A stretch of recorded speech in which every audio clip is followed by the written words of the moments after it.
Bonjour les héros. Alors voici une petite vidéo, c'est une deuxième partie de la vidéo précédente, idées préconçues sur le handicap. Alors ça c'est la partie 2 qui va concerner le parking. La première vidéo concernait la carte CMI et puis l'adaptabilité des logements et surtout les caisses handicapées. Alors bien sûr nous avons beaucoup de soins médicaux, nous avons beaucoup de choses à gérer au quotidien en tant que personne en situation de handicap, enfin certains plus que d'autres, hein, ça c'est sûr, on n'est pas tous pareils, mais c'est déjà difficile à gérer et ça demande de l'énergie, de la patience et de la volonté surtout et du courage. Là je vais vous parler du parking.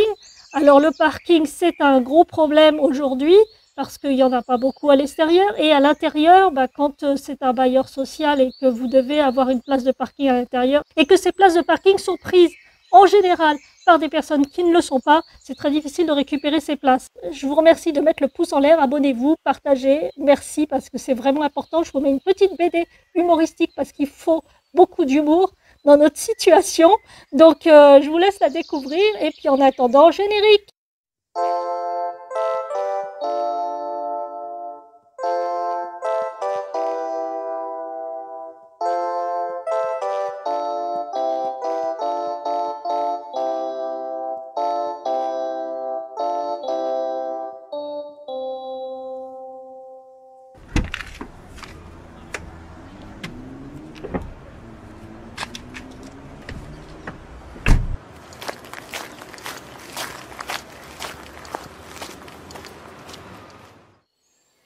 Merci ma petite mamounette de m'avoir laissé ta carte en héritage. T'es trop chou.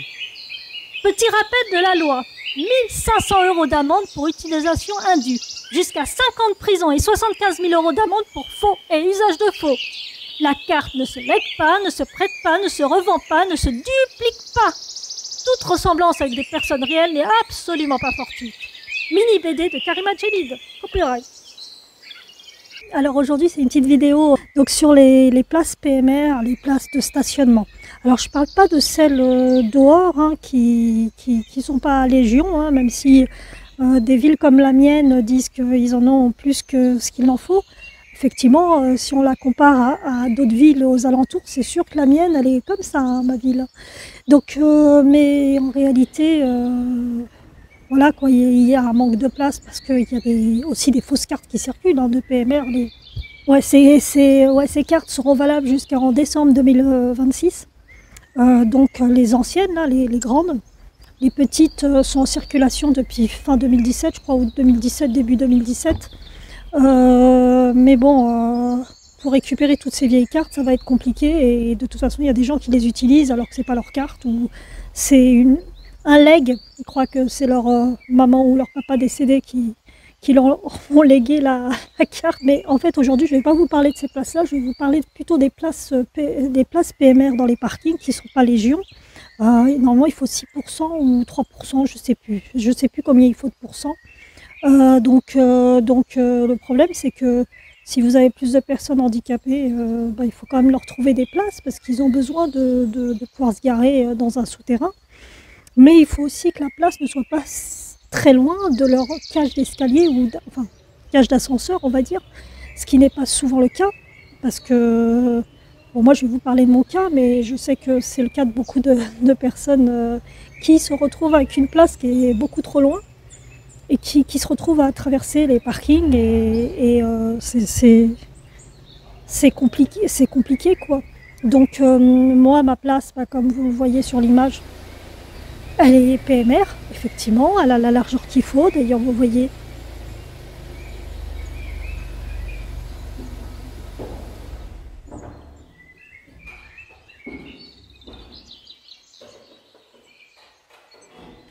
je peux ouvrir la porte assez grande, donc ça c'est un bienfait. Malheureusement, elle est loin de mon sas qui me conduit à l'ascenseur. Donc souvent, je suis obligée de traverser tous les parkings. Enfin souvent, tout le temps. Et de ce fait, je suis obligée de traverser tous les parkings. Alors, en fait, moi, j'ai acheté une voiture pour me faciliter la vie. Les transports en commun, c'était devenu impossible. Déjà parce qu'il y a la marche pour monter dans le bus. Des fois, les bus sont vachement plus loin. En plus, ils démarrent très vite souvent. Et vous vous retrouvez à vous accrocher à tout ce que vous pouvez avant d'aller vers la place qui est réservée et qui souvent, les gens ils se lèvent pas. Hein. Ça devenait dangereux, surtout le bus. Et les métros, c'est un autre problème, parce que les bus, c'est vrai que ça bouge, c'est pour ça que c'est dangereux. Les métros, c'est autre chose. Le métro, c'est qu'il y a beaucoup trop d'escaliers. Moi, j'en pouvais plus non plus. Donc voilà, il y a 3 ans et demi, j'ai décidé d'acheter cette voiture et je pensais que ça allait être le bonheur absolu. C'est du bonheur, hein, parce que je peux me déplacer, je peux aller là où j'ai envie. Donc la voiture devenait une nécessité. C'est même plus, j'ai pas acheté une voiture de gaieté de cœur parce que j'avais pas les moyens, donc il m'a fallu 3 ans pour mettre de côté, donc j'ai obtenu ma voiture. Et quand j'ai obtenu ma voiture, j'ai demandé une place de parking dans mon souterrain. Sauf que toutes les places étaient prises. Et les places handicapées n'étaient pas forcément prises par des personnes handicapées. Mais c'est difficile de déloger une personne à qui on a donné une place handicapée. C'est un bailleur HLM, hein, je précise. Hein. Donc ce n'est pas des immeubles à l'achat, hein, donc vous n'avez pas acheté votre place. Donc j'ai dû faire une demande. Au départ, on m'a dit non. Ils n'ont même pas pris en compte le fait que j'étais handicapée et que j'avais une carte PMR. Enfin, j'avais la carte CMI stationnement. Et donc ils m'ont envoyé balader hein, sans préciser quoi que ce soit. Donc moi je reçois un courrier, il n'y a pas de place. Ouais, moi j'avais fait un long courrier en expliquant le problème de l'handicap et tout. Et ils l'ont même pas pris en compte quoi. Donc là j'ai dû réécrire et réécrire et réécrire jusqu'à ce qu'on m'appelle au téléphone 5 mois après pour me dire ah bah non mais toutes les places sont prises. Sauf que la personne effectivement me dit oui, toutes les places sont prises. Donc je lui dis oui, mais est-ce qu'elles sont prises par des personnes handicapées, les places handicapées? Elle me dit oui. Et donc je lui dis mais vous êtes sûr, vous avez vu leur carte de stationnement? Oui, je l'ai vu et tout. Ce qui était totalement faux parce que j'avais une voisine qui avait la place handicapée et qui n'est pas handicapée. Donc je savais que c'était faux. Et bien sûr, ce genre de conversation, c'est au téléphone. Ils ne vont pas écrire un courrier en mettant ce genre de choses parce qu'en plus... ils sont en porte-à-faux. S'il y a un courrier, il y a une preuve de ce qu'ils ont dit alors que c'est totalement faux. Là, ils préfèrent vous appeler pour vous dire ça. Et pour vous dire, voilà, c'est comme ça. Donc j'ai dû encore écrire. J'ai dû prévenir toute la terre entière. Je parle des élus. Et ça a été compliqué parce qu'il a fallu encore 4 mois de plus avant que j'obtienne enfin ma place qui était prise par une personne lambda qui en plus avait 2 places dans le parking. Alors qu'en fait, il disait qu'il n'y avait qu'une place par personne parce que les parkings étaient... il n'y avait pas assez de parking pour tout l'immeuble. Je précise, il y a 72 places de parking et 99 logements, je crois, un truc comme ça. Donc j'ai fini par la voir et donc cette personne qui s'est penchée, parce qu'heureusement la personne qui m'avait dit ça au téléphone était partie en congé mater. Donc en fait, c'est une autre personne qui a pris le truc et qui a vérifié les places. Effectivement, il y avait une personne qui avait 2 places, dont une handicapée, alors qu'il n'était pas handicapé, et une normale. Donc effectivement, ils ont réussi à lui redonner une place dans un autre parking, et moi, ils m'ont donné cette place. Sauf que cette personne n'a pas voulu ramener les clés, et ça a pris encore plusieurs mois. Donc début février, effectivement, j'ai eu la place de parking. Donc ça tombait bien, parce qu'il y a eu le Covid juste après, donc le confinement le 17 mars 2020. Et donc on m'avait dit, oui, vous inquiétez pas, quand il y aura une place qui se libérera à côté de votre immeuble, on va trouver une solution. Donc cette personne m'avait assuré qu'il ferait en sorte que dès qu'une place se libère, on changerait la personne qui est à côté de la place handicapée, on la mettrait sur la place qui est libérée en face du SAS, et puis moi on me mettrait sur cette place. Parce qu'effectivement, il n'y a qu'une place handicapée de mon côté de parking. Et cette personne a un enfant handicapé, donc ça, c'est clair qu'elle avait vraiment la carte, il n'y avait pas de souci là-dessus. Et la place à côté est un peu plus grande que la place normale. Donc je m'étais dit, pourquoi pas, si cette personne veut bien passer sur une autre place qui est juste à côté, pourquoi pas, parce que là, on n'avait pas lui demandé d'aller à l'autre bout du parking, de changer avec moi, c'était pas très sympa pour lui. Et donc voilà, donc depuis, j'attends. J'ai fait des courriers, j'ai jamais eu de nouvelles. Donc voilà, donc l'ergothérapeute qui est venu début janvier, le 5 janvier, avait précisé aussi ça dans toutes les choses qui ne convenaient pas et dans mon appart et ailleurs, et enfin dans mon quotidien en fait, et tout ce qui n'allait pas dans mon quotidien, dont le parking. Et bon, ça fait 3 mois, j'attends toujours une réponse. Et je sais que de toute façon, ça va être compliqué. Alors là, vous voyez à l'image, il y a une personne avec qui je suis tombée sur lui dans le parking. Et après, quand ils ont déménagé, son fils, du coup, il est parti. Et là, ils ont mis quelqu'un. Ouais. Là, ils ont mis quelqu'un pour l'instant. Ouais. Mais je sais que les places que la 6 et la 7, elles sont libres. D'accord. Et qui m'a expliqué que la 6 et la 7 étaient libres depuis très longtemps. C'est des places normales, hein. Mais bon, je vois bien que c'est pas possible que je m'y mette, hein, de toute façon. Elles sont trop petites pour moi, pour ouvrir la porte. Mais il se pourrait qu'on pourrait mettre la place où la personne est à côté de la place handicapée sur cette place-là. Mais je vois que lui, il a une grande voiture aussi, donc ça va être compliqué. Puis je suis pas sûre qu'il soit d'accord. Mais bon, voilà quoi. Donc, parce que bon, tout le monde veut bien aider les handicapés, mais il faut pas que ça leur fasse des problèmes, hein, quand même. Parce que si eux, ils ont plus leur confort, ça va pas non plus. Et je peux le comprendre, hein. En même temps, chacun pense à sa gueule, hein.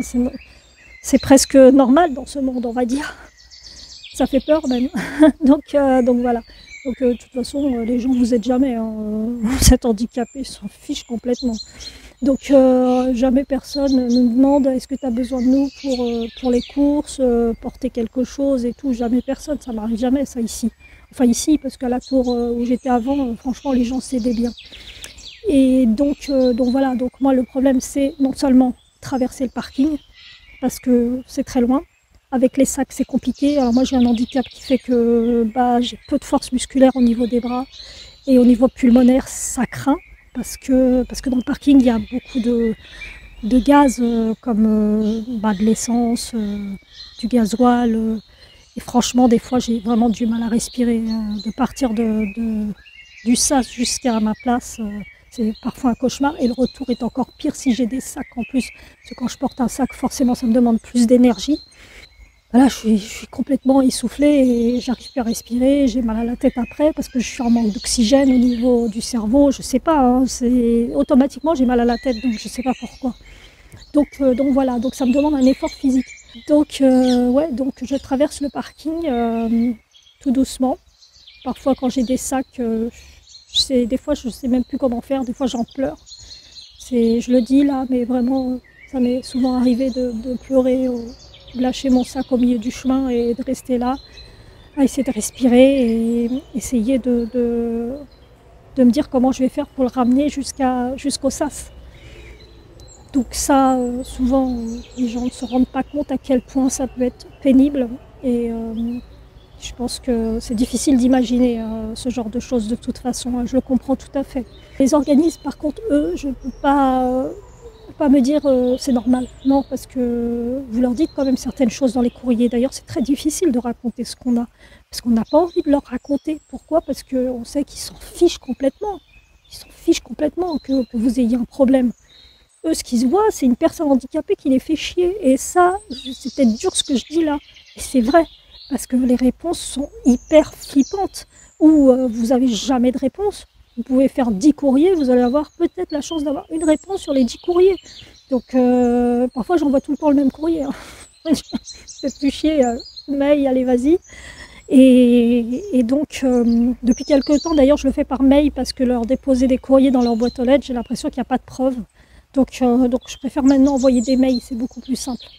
Mais c'est vrai que tous les courriers qui sont restés en suspens, que ce soit aux élus ou à l'organisme indirectement, HLM, c'est très dur à gérer parce que vous dites vous faites quoi?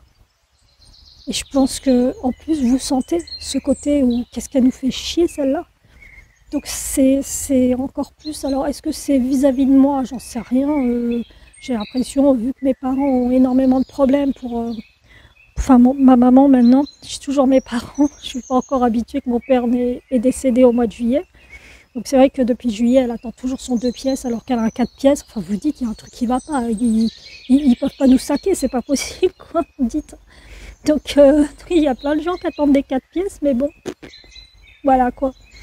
Donc donc là, on me voit dans le sas. Un autre problème dans le sas, c'est que le frein de la porte, la porte qui donne directement sur le parking, il est toujours cassé, en fait. J'ai demandé plusieurs fois au gardien de le changer. Une fois, il l'avait fait et ça n'a pas duré très longtemps en fait. Donc la porte me retombe dessus et moi j'ai vraiment pas beaucoup de force dans les bras. Je sais pas si vous pouvez vous imaginer. Moi j'ai début de cinquantaine, j'ai la force musculaire. Enfin j'ai 2/5 au niveau des bras, donc j'ai même pas la moitié de la force musculaire d'une personne normale. Donc pousser une porte, en plus c'est des portes coupe-feu, elles sont lourdes, et ben c'est compliqué. Donc c'est compliqué, c'est douloureux et c'est dur. Donc ça aussi c'est compliqué. En fait, vous revenez avec vos courses et en plus vous devez vous taper la porte qui vous tombe dessus. Après il faut ouvrir l'autre porte qui elle, le frein a toujours marché. Par contre, il n'y a jamais eu de problème là-dessus. Par contre, il faut aller vite. C'est vrai que moi j'ai tendance à aller lentement et c'est vrai que la deuxième, enfin la porte qui va vers l'ascenseur, elle, j'ai un peu plus de temps, mais l'autre porte, elle tombe automatiquement sur la personne, quoi. Donc c'est très difficile et on ne peut pas aller plus vite. Et moi, le moindre bobo peut être éternel. Et puis, je fais attention, en plus, c'est toujours ça. Quand je reviens du parking, forcément, c'est ce bras-là. Et j'ai une calcinose, enfin, j'ai un coude qui est très, très, très compliqué à gérer. Et le moindre coup dessus, ça peut partir en vrille pendant des années, quoi. Donc j'ai beaucoup de souffrance vis-à-vis de ce bras. J'ai failli le perdre d'ailleurs. Une année, j'avais 18 ans. 18 ans, ça a été catastrophique. Mais ça m'a mis du plomb dans la tête. Depuis, je fais très attention. Je nettoie à chaque fois quand il y a calcinose qui s'ouvre. C'est vrai que ce genre de déconvenu fait qu'après, vous êtes vraiment très, très au fait de ce qu'il faut faire. Vous n'avez même plus besoin de docteur, vous savez ce qu'il faut faire pour nettoyer. Alors, je vous montre aussi ce qui se passe quand je suis dehors. Bon, alors moi, en général, je ne me gare vraiment pas bien parce que je ne me mets pas contre le trottoir. Parce que j'ai besoin qu'il y ait une petite distance entre le trottoir et la chaussée où se pose la voiture. Enfin, je ne sais pas comment on l'appelle. Voilà, le trou là. Donc je fais en sorte qu'il y ait toujours ça pour que je puisse me relever plus facilement.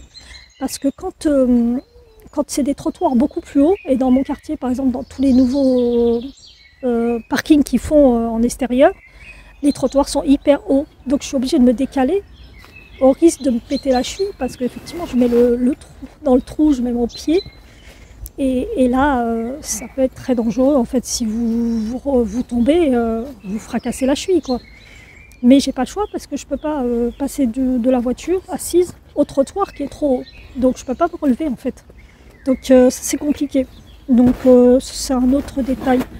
Mais bon, voilà, là dans la vidéo, vous voyez ce monsieur qui m'a montré la 6 et la 7 qui était toujours pas donnée. Il faut savoir que la 20 qui est juste en face, c'était une place qui était à une copine. Et quand elle a déménagé, elle m'a pas prévenu parce que sinon j'aurais harcelé les HLM pour avoir cette place, même si elle était étroite. Malheureusement, elle m'a pas prévenu parce que souvent les gens, bon, ils vous connaissent pas tant que ça. Enfin bon, ils soucient pas trop ils savent que vous avez un problème, mais bon, le jour où ils déménagent, ils vous préviennent pas, quoi. Donc ça, c'est un peu triste parce que j'aurais pu peut-être l'avoir cette place. Mais voilà, ça s'est pas fait parce que la personne m'a pas prévenu. Et quand je vois que l'ancien gardien est parti et il y avait une place qui était à son fils, une place à lui, et que la place à son fils, ils l'ont donnée à une personne qui attendait forcément une place depuis très longtemps. Et cette place est beaucoup plus large. Et ils auraient pu me la donner. Et non, ils n'ont pas du tout pensé à ça parce que je pense que ça, ils ont classé mon dossier. Et voilà, ils se sont dit, bon, elle a sa place. Une fois, j'ai vu un élu, enfin, c'était pas un élu, c'était le secrétaire de l'élu qui je lui dis, ouais, mais bon, j'attends toujours et tout, une autre place plus près. Ah, mais vous devriez être contente, vous en avez déjà une. Ben voilà, quoi. Il ne l'a pas fait méchamment, il a juste... parce que lui, il ne se rend même pas compte de ce qu'il dit. Mais parce qu'il ne pense pas que ça peut être problématique, parce qu'il ne connaît pas votre quotidien et il en a rien à foutre, il ne va pas le savoir. Donc, parce que ça a été une façon de me répondre qui m'a déstabilisée, je ne savais même plus quoi lui répondre. Parce que c'est des discours qui vous peinent en fait. Parce que vous dites, tu sais pas ce que je vis au quotidien et tu le sauras jamais parce que tu n'en as rien à faire. Et j'ai cessé d'écrire à ces personnes-là parce que je me suis aperçue que tous mes courriers, de toute façon, il n'y avait plus de réponse. À partir du moment où Il y a eu les élections de 2020, les réélections sur la municipalité.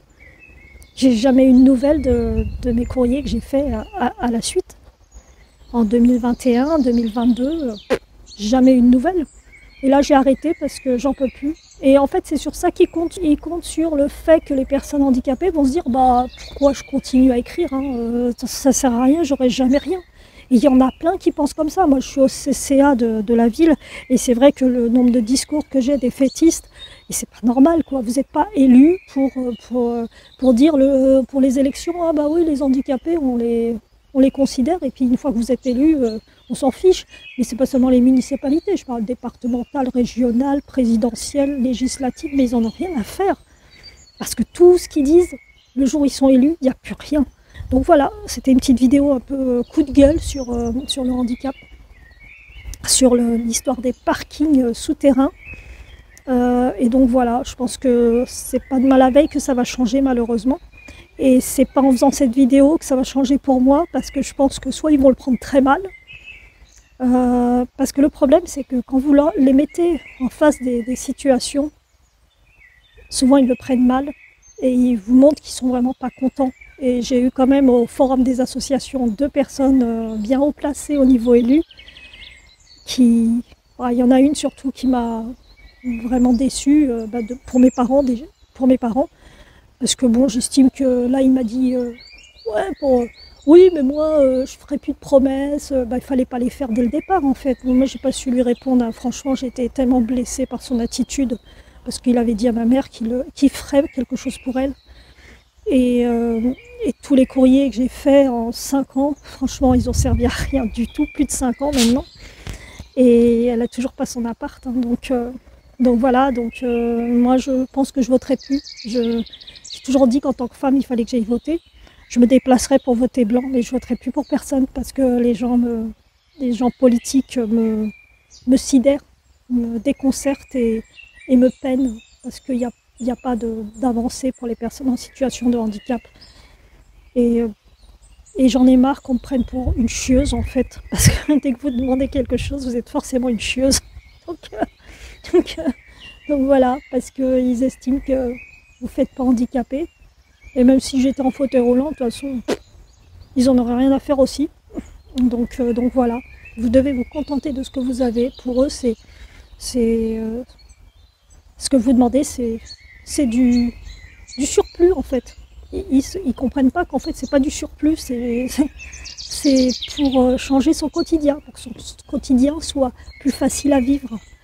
Pouvoir aller faire ses courses, acheter une voiture pour pouvoir aller faire ses courses et être indépendante, c'est un bien-être, c'est un vrai bien-être. Oui, c'est un bien-être d'avoir une voiture et j'aurais aimé que les HLM fassent en sorte que ce soit un bien-être total. Voilà.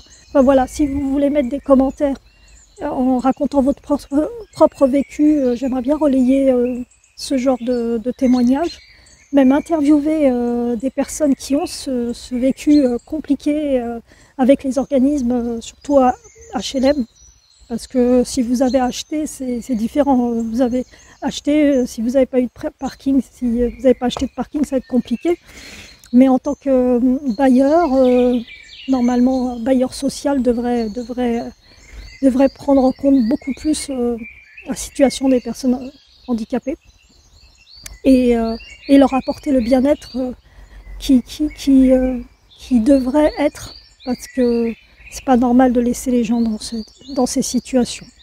Après, moi, je suis pas la pire, hein. Moi, j'ai de la chance, même s'il y a la chambre qui n'est pas accessible au handicap chez moi, le reste est accessible. Donc, je vis quand même correctement. Donc, j'ai cette chance. Mais c'est pas tout le temps pareil. C'est pas tout le temps ça pour beaucoup de gens. Donc ouais, j'ai de la chance. Même si là, je suis là, je sais que j'ai de la chance. Déjà, j'ai la chance de vivre. Même si c'est compliqué parfois, je vis, je respire. Et j'ai la chance aussi de pouvoir me soigner. Ce qui n'est pas le cas de beaucoup de gens dans le monde entier, hein. Il y a des gens qui n'ont même pas accès aux soins. Donc voilà. Mais bon, moi je suis dans ma vie là, ici, et j'aimerais qu'elle soit bien plus confortable pour moi. Donc voilà, c'était tout ce que j'avais à dire, les héros. Allez, bisous les héros, à bientôt.